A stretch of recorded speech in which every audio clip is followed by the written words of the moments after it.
What is up, everybody? It's According to Seth, 31 Days of Halloween. You already know what it is. We are on to day 21. We're also a day away from my birthday. I'm stoked. But tonight, we're talking about two ghost stories that also involve some creepy-ass demons. And we also have some breaking horror news that fits in nicely with all of this. So without further ado, let's start with that news. If you guessed The Conjuring, you were right, because we're getting a new movie, The Conjuring 4, and I'm here for it. But let's talk about my two options tonight for you to put on. First one, obviously, we're going The Conjuring 1.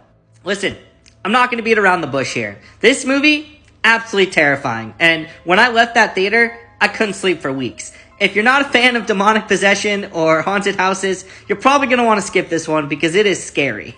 First of all, you got to give your hats off to this guy, James Wan, because what he has done for horror has just been next level, and you got to give credit where it's due. But he created this whole Conjuring universe. We got like Annabelle from it.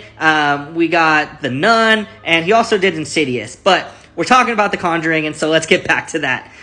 Essentially what this is about is you have this famous couple named Lorraine. So you can see these guys here, Ed and Lorraine Warren, and they get approached by this woman who tells them that they think they're being haunted, their house is haunted. They go to investigate, see what's going on, and from there, all hell breaks loose.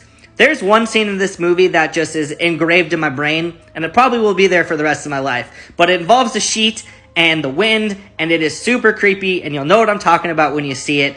But I can't recommend this movie enough. You can find it on HBO Max, and it's similar to movies like The Haunting or Amityville Horror, but this one is just top notch, and it's worth a watch. So without further ado, let's get into option 2 here for you. For movie 2, we got another James Wan film. We're talking about Insidious. This movie is also terrifying, and in college, I went to see it with some friends who were on the football team, and let's just say the amount of times that we jumped, and when we left the theater, we just were like, what the hell did we just watch? If that doesn't get the point across that this movie's scary, I don't know what will.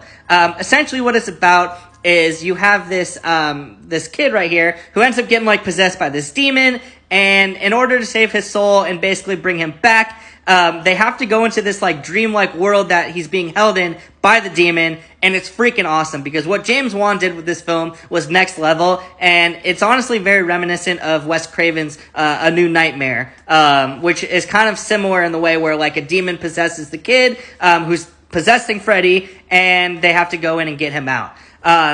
This movie is a blast. It is terrifying. There's one scene specifically that involves the demon popping up behind the guy, just oh, hey there. And it's super terrifying. You'll know what I'm talking about when you see it. Like I said, you'll find this one on Peacock. Watch both of these movies, and as always, hit that follow button.